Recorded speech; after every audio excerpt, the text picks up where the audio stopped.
Lieutenant Reese Blackwood stood at perfect attention in the Earth Embassy's main hall, watching the Vraxian delegation swagger past with their characteristic arrogance, their scaled heads held high, mandibles twitching with barely concealed disdain for the human facilities around them.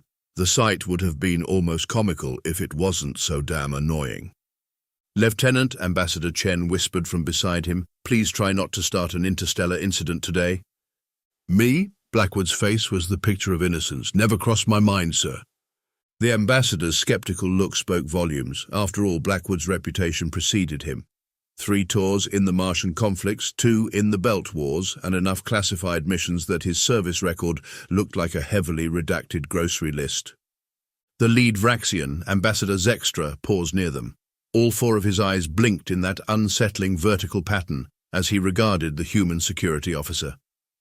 "Ah, one of your warriors." The universal translator couldn't quite hide the condescension in his tone. "Marine," Blackwood corrected with a pleasant smile that didn't reach his eyes. "United States Marine Corps, to be precise." Yes, Zextra waved a clawed hand dismissively. "We've reviewed your species' martial capabilities. Rather primitive, wouldn't you say, First Commander?" He glanced at his military attaché.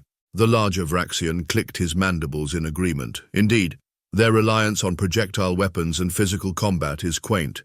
No energy weapons, no neural disruptors, not even basic gravitational manipulation. Blackwood's smile widened slightly. Ambassador Chen recognized that expression and felt a bead of sweat roll down his neck.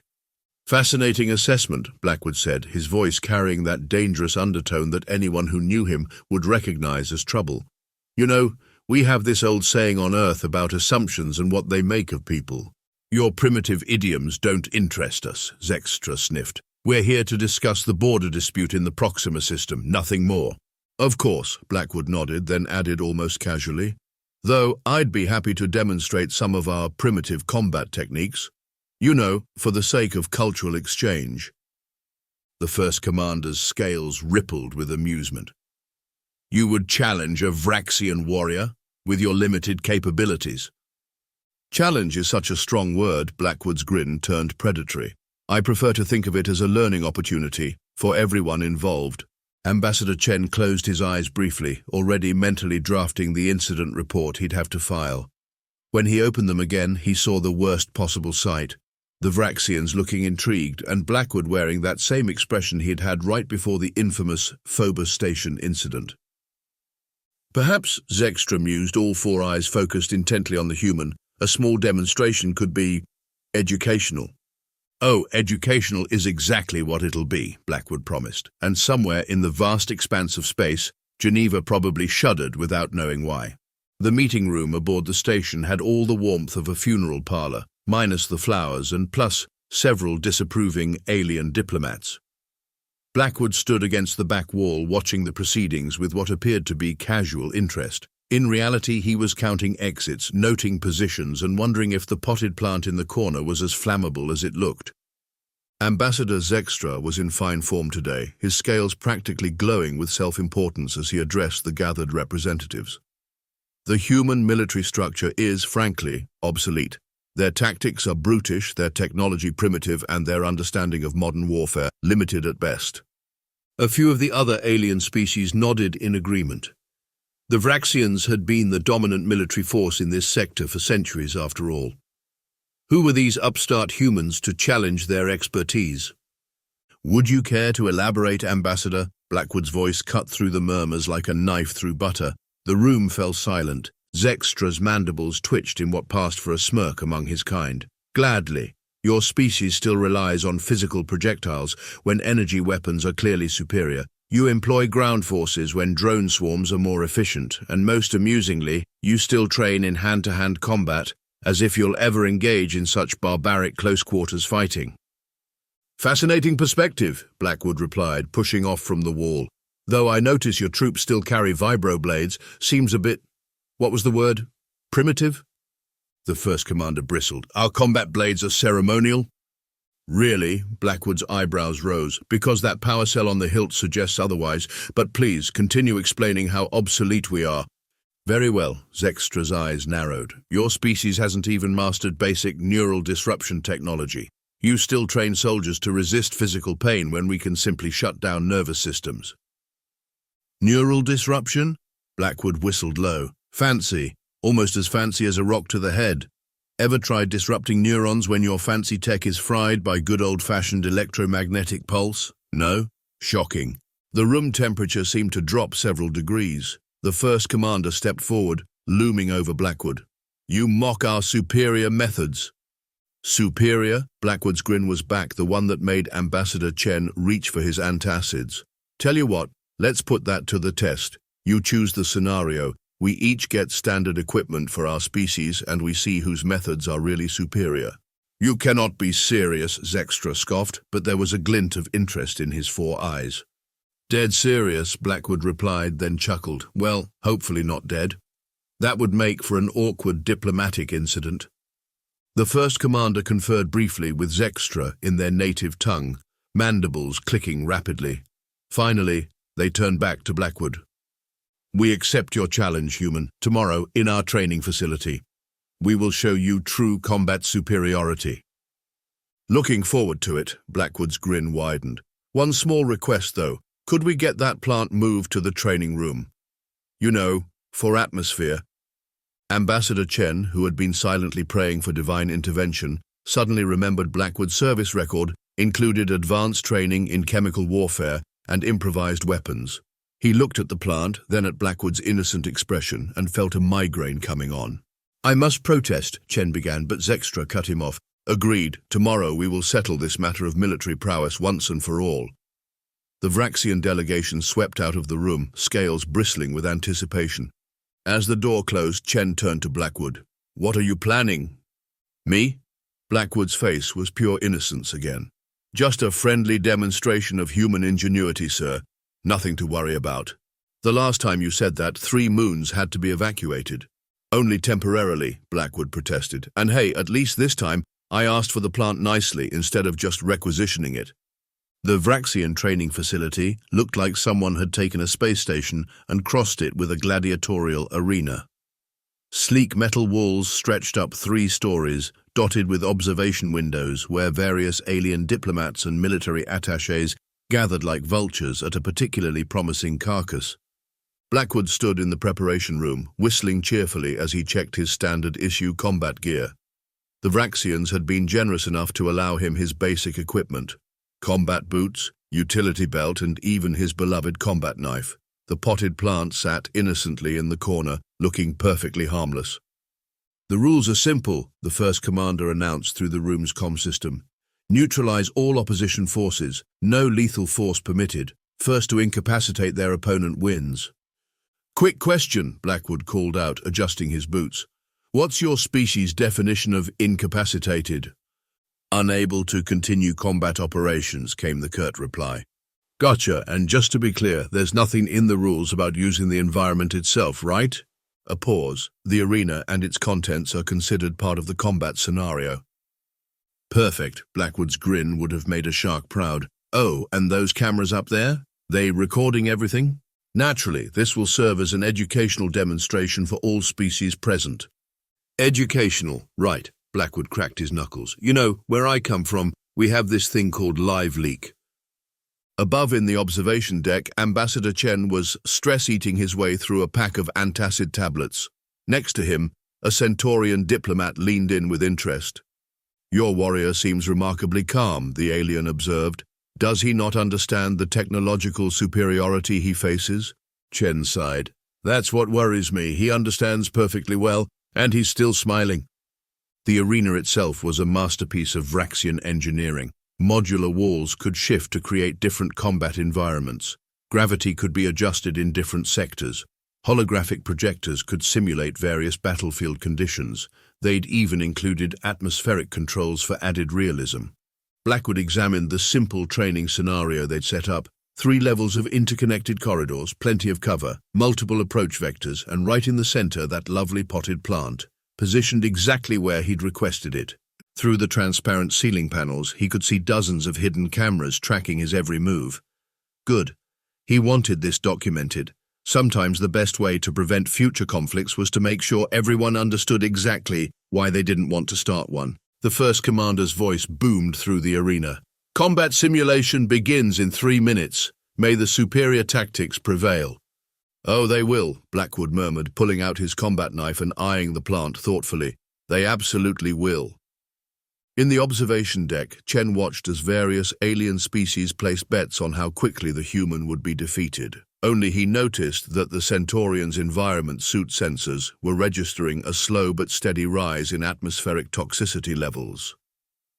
The countdown began. The countdown hit 0 and the Vraxian combat drones deployed with perfect military precision. Their neural disruptors hummed with energy, ready to end this farce of a demonstration quickly and cleanly. What they didn't expect was the human's first move. Blackwood grabbed the potted plant and promptly set it on fire. What is he doing? The first commander demanded from the control room.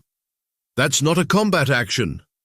The burning plant began releasing a thick, oddly colored smoke that the arena's ventilation system helpfully distributed throughout the entire facility. Blackwood pulled a rebreather from his utility belt and gave the observation windows a cheerful thumbs up.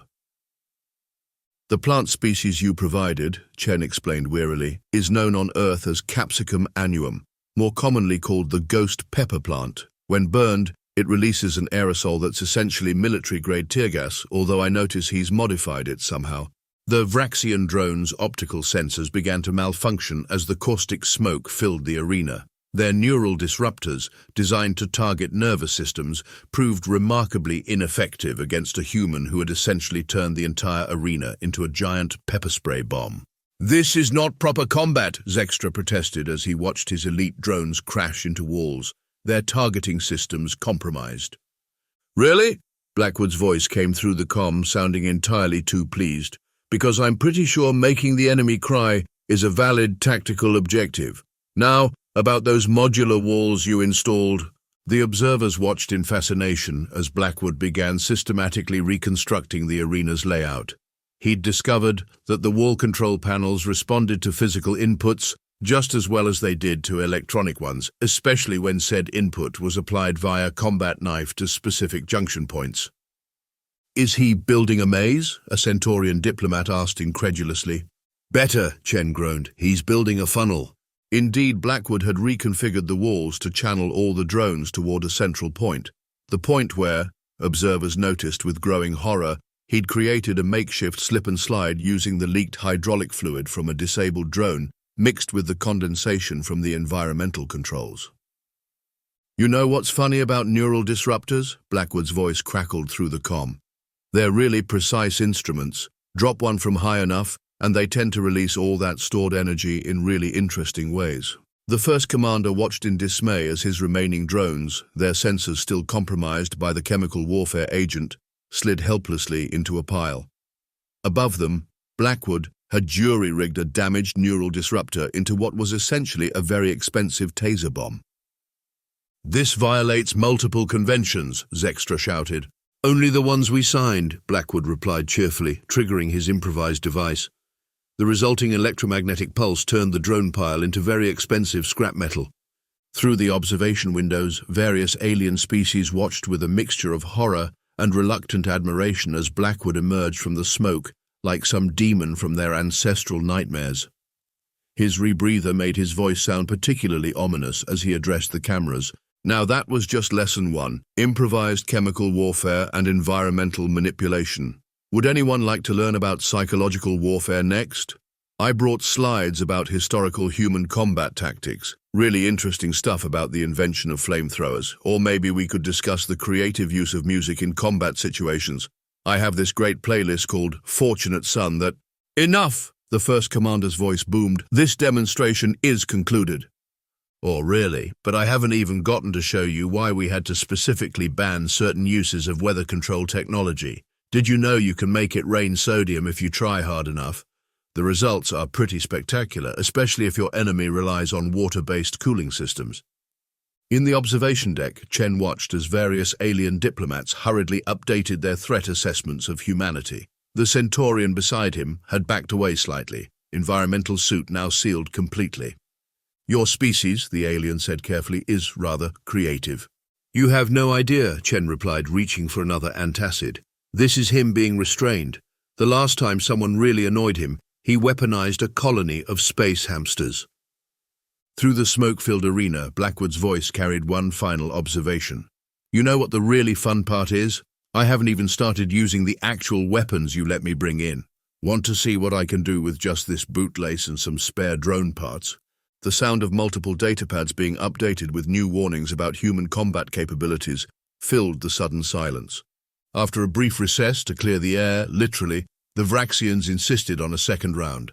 This time, they disabled the environmental controls and added their elite security forces to the mix. Surely actual Vraxian warriors would fare better than mere drones.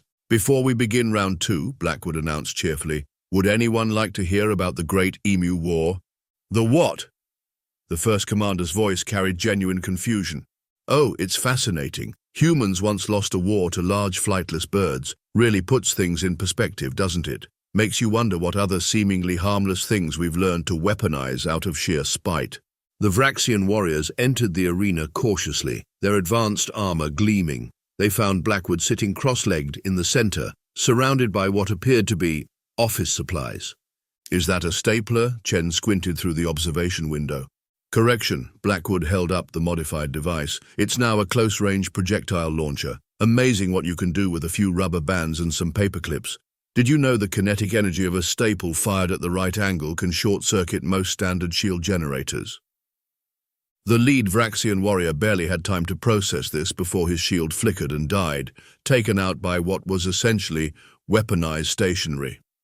Now, who wants to learn about the historical significance of music in psychological warfare? Blackwood pulled out a small speaker. This little number is called Baby Shark. The Geneva Conventions have some fascinating things to say about its continuous use in combat situations.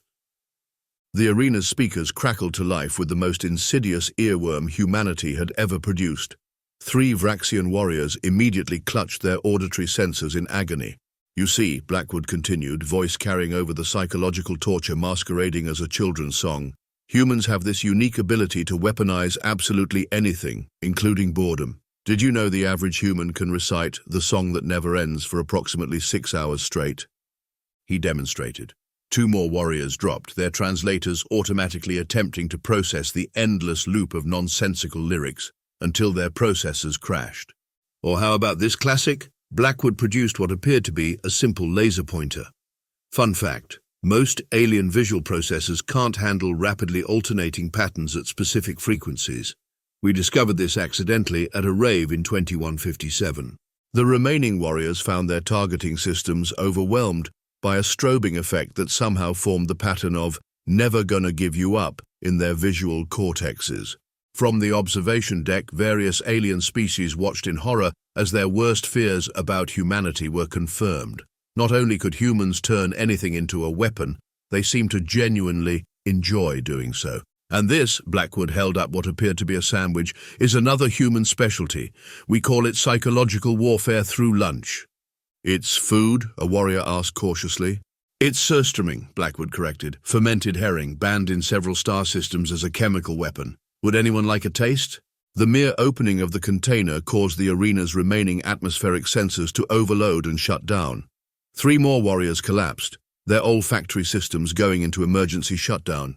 This is barbaric, Zextra protested. Actually, this is lunchtime in Sweden. Want to know what we consider barbaric? Ever heard of the Battle of Passchendaele? No? Pull up a chair. Let me tell you about human history. It's quite educational. What followed was a detailed lecture on human warfare through the ages, accompanied by practical demonstrations using whatever Blackwood could find in the arena. Paper clips became caltrops, a pen transformed into a miniature harpoon gun. Someone had foolishly left him access to a printer, and he proceeded to demonstrate why paper cuts were classified as cruel and unusual punishment in 17 star systems. And that's just what I can do with office supplies, Blackwood grinned, standing amid the groaning Vraxian warriors. Want to see what humans can do with actual weapons? Or should we move on to the advanced class? Why humans had to specifically ban orbital bombardment with frozen hot dogs. In the observation deck, Chen watched as various alien species hurriedly requested copies of Earth's military conventions, not to enforce them, but to use as a checklist of things to avoid letting humans anywhere near. Your species, the Centaurian diplomat noted, appears to have weaponized creativity itself. No, Chen corrected wearily. We weaponized boredom, spite, and curiosity. The creativity was just a bonus. For the final demonstration, the Vraxians pulled out all the stops. They deployed their most advanced combat units, activated all defensive systems, and even brought in their prized battle mechs. The observation deck was packed with representatives from every spacefaring race in the sector, all eager to witness what they assumed would be humanity's humbling defeat. Before we begin, Blackwood announced, now wearing what appeared to be improvised armor, made entirely from recycled drone parts, I'd like to quote one of Earth's greatest military philosophers: if you can't dazzle them with brilliance, baffle them with bullshit. The first commander's translator struggled with the last word before giving up entirely. Now, Blackwood continued, who's ready to learn about the tactical applications of interpretive dance? What followed was nothing short of a masterclass in human warfare evolution, starting with what Blackwood called the basics. He demonstrated why humans had specific rules about using vacuum cleaners as improvised rocket launchers. The cleaning droid he modified became a terrifying hybrid of R2-D2 and a Claymore mine. You see, he lectured while dodging plasma fire, humans have this unique ability to look at any object and immediately think, but what if it exploded?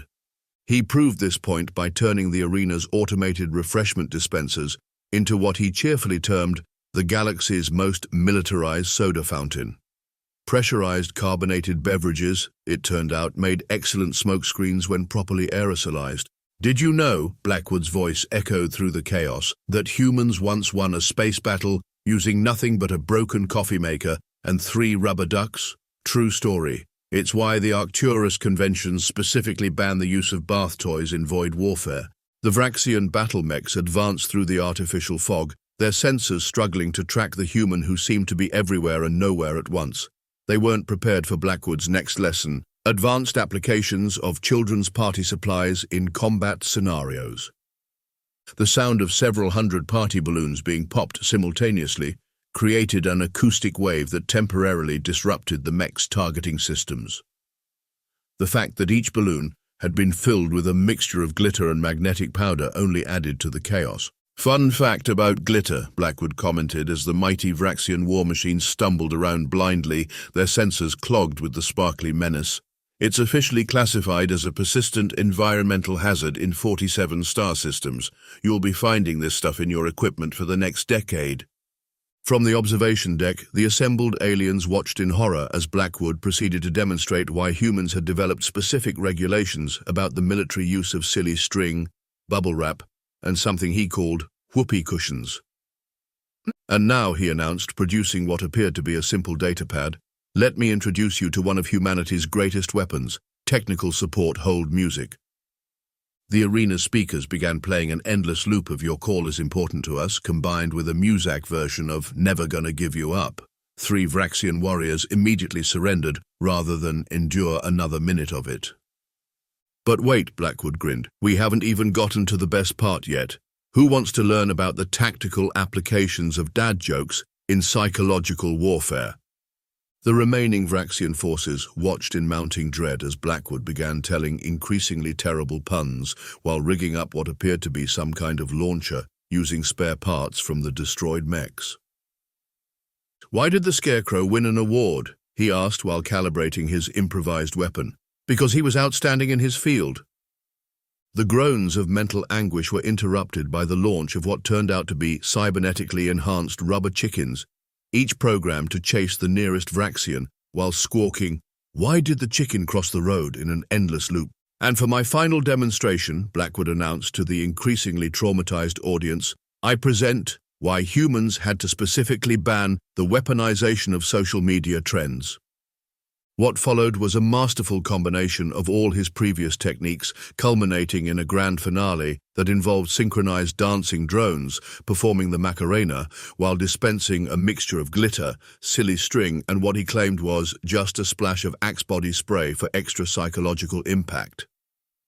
The last Vraxian warrior fell not to any conventional weapon, but to the sheer sensory overload of experiencing every human combat innovation of the last 5 centuries compressed into 5 minutes of chaos. And that, Blackwood concluded, standing amid the glitter-covered, silly string-wrapped, thoroughly demoralized Vraxian forces, is why humans have so many specific rules about what we're not allowed to do in combat. It's not because we can't, it's because we already did and everyone agreed we probably shouldn't do it again. In the observation deck, Chen watched as various alien species frantically updated their diplomatic protocols to include phrases like, "Do not under any circumstances challenge humans to demonstrate their combat capabilities," and "Immediate surrender recommended if humans start weaponizing office supplies." The first commander, covered in glitter and still trying to get the party squeaker out of his neural interface, finally spoke. "We may have underestimated human combat capabilities." "Oh, this?" Blackwood gestured at the chaos around him. "This was just the beginner's course. Wait until you hear about the time we weaponized passive-aggressive post-it notes during the Mars Rebellion." The sound of several hundred datapads being updated with new warnings about human ingenuity filled the stunned silence. The following day's diplomatic meeting had a markedly different atmosphere. The Vraxian delegation, still picking glitter out of their scales, sat considerably further from the human section than usual. Ambassador Zexetra's mandibles hadn't stopped twitching since someone's datapad accidentally started playing Baby Shark. "The border dispute in the Proxima system," Zextra announced, "has been resolved. We recognize Earth's claim to the contested space." "Wonderful," Chen replied, carefully not looking at Blackwood, who was innocently folding a piece of paper into what might have been either a crane or a tactical origami weapon. "We appreciate your reasonable approach to this matter." Around the room, other alien species were treating the humans with a new kind of careful respect, the kind usually reserved for unexploded ordnance or particularly creative serial killers. "We would also," the first commander added, "like to propose a joint military training program, for purely peaceful purposes, of course." "Of course," Chen agreed, watching as several aliens flinched when Blackwood reached for his coffee cup. "Though perhaps we should start with diplomatic exchanges first." Yes, excellent suggestion," Zextra nodded rapidly. "Speaking of which, we've updated our diplomatic protocols. All future meetings will be conducted in rooms containing absolutely no office supplies, cleaning equipment, or recreational items of any kind." Blackwood raised his hand. "Quick question, does that include the potted plants?" The entire alien delegation shuddered collectively. "We've also," the first commander continued, carefully not making eye contact with Blackwood, "submitted a formal request to update the Galactic Conventions on Warfare. We'd like to add several thousand new items to the prohibited weapons list." "Really?" Blackwood grinned. "Did you make sure to include rubber ducks? Because I've got some great ideas about—" "Meeting adjourned," Zextra announced hastily, practically sprinting for the exit. As the aliens filed out, Chen turned to Blackwood. "Happy now?" "Extremely." Blackwood leaned back, putting his boots up on the table. "Nothing builds diplomatic relations quite like mutual understanding. And the understanding in this case being that humans are creative problem solvers who should never ever be underestimated." He pulled out his datapad. "Now, who wants to hear my presentation on the military applications of TikTok dances?" The sound of rapidly retreating alien footsteps echoed down the corridor. In the years that followed, humanity found itself in an unusual position. They were invited to every major diplomatic function, but only after submitting a detailed list of items they planned to bring. The phrase "humans gonna human" became galactic shorthand for inexplicably creative solutions to straightforward problems. And somewhere in the vast archives of the Galactic Federation, there's a file marked "Reasons Why We Don't Provoke Humans." It's right next to the much larger file titled "Things Humans Are No Longer Allowed to Weaponize." Both files are still being updated.